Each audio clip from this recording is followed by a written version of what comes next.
You know those shows you watched all the time when you were younger and you still remember despite not watching it in years?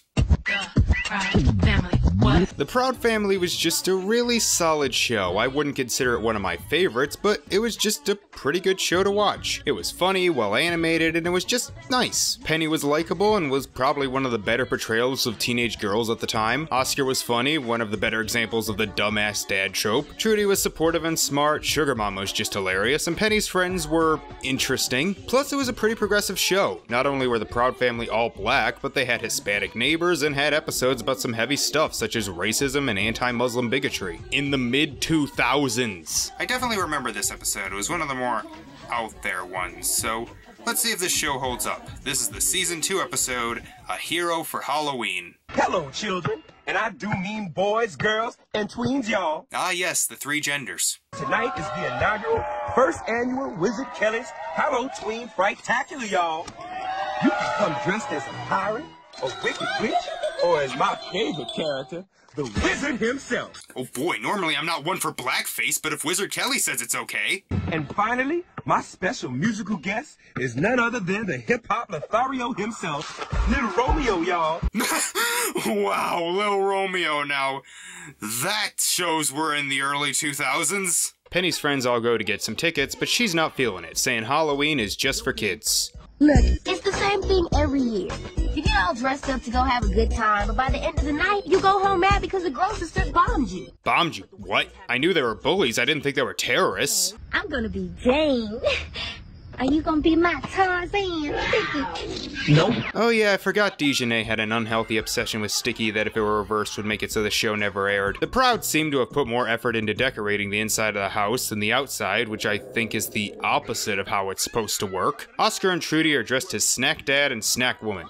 Wearing costumes is for kids. Oh, Penny, you have no idea how dated the mentality's gonna be in a few years. In fact, this aired after the Hey Arnold episode that had this line. Halloween is a serious business and it's not for kids. Sugar Mama and Pappy show up, and I did always like their relationship. It was like equal, unlike Dejanay and Sticky. Like, Sugar Mama basically forces herself on him, but he keeps insulting her in Spanish, so they're both getting something out of it. Oscar threatens to ground Penny for the rest of the year if she doesn't wear the Snack Girl costume, which, yeah, fuck you. But she agrees and now has to hand out Proud scary snacks to the kids. What's so scary about them is that they kill you. The guy who sold Oscar the house shows up.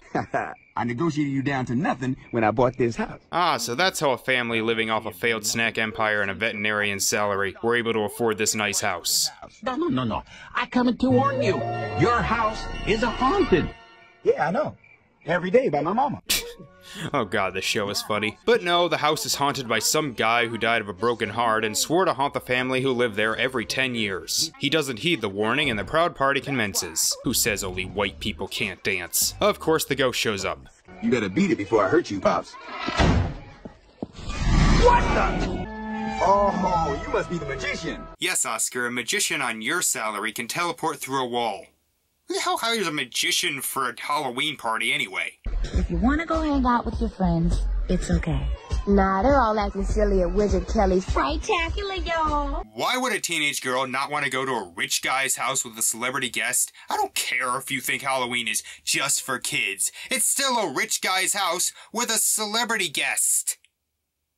And it's a party. Penny goes to the party, but it's sold out and ends up being silly stringed by the Gross Sisters. Sad and angry, she, I think, tries to commit suicide by eating a Proud scary snack, and what you know, it turns her into a superhero. Oh, snap!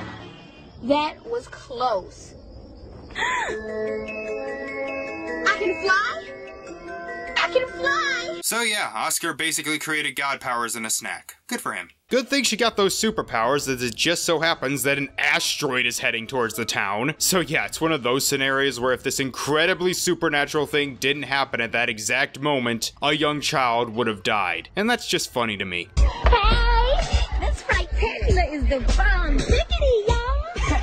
And so all these cool CDs the Wizard hooked us up with in these goodie bags. Seriously, why would you not want to go to this party? But fuck that shit, time for Lil Romeo, y'all! Bounce with me, bounce with me, bounce with me, bounce with me, left to the right, right to the left, left to the right, right to the left.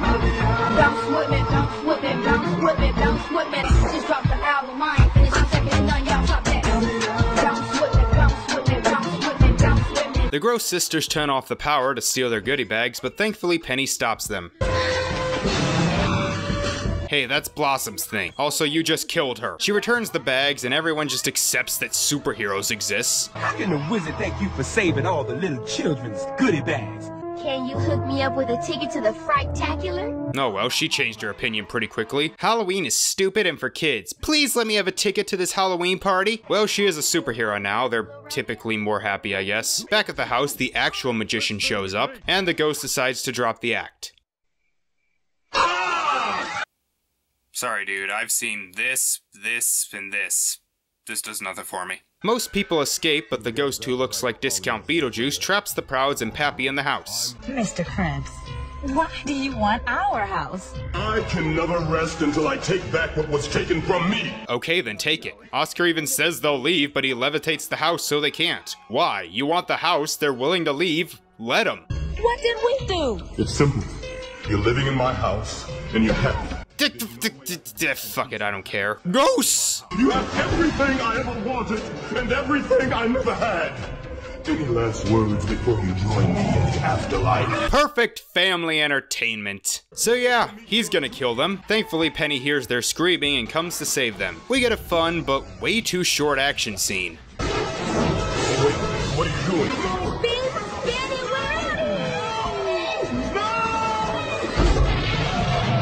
Why did he explode? Penny is pushed to the ground as she loses her superpowers and somehow doesn't fucking die. And no one believes her. She doesn't even tell her friends. It's the hero! My snacks are gone! Better than the Underdog movie. This episode was really good. It's really funny and very quick, but in a good way. While it takes a while for the superhero part to come in, when it does, they manage to do a lot with it. I like Penny's arc of going from hating Halloween to having fun, the superheroics are a blast, and it's consistently funny. I laughed a lot. And the Halloween factor is great too. Everything is draped in Halloween. The costumes, the decorations, and the fact that there are parties going on, which, let's be honest, is the true meaning of Halloween. Even the fact that supernatural things happen feels like the holiday. Sure, Proud Family did have fantastical elements. Al Roker was a wizard and the movie had talking peanuts, but the ghosts and superheroes just add to the feel that anything can happen on Halloween. I give both the episode and the Halloween factor an 8 out of 10. It's a great episode and I say give it a watch. Well, tomorrow we'll be sticking with superheroes, but we'll be heading to Cartoon Network for a show I've never talked about. See you then.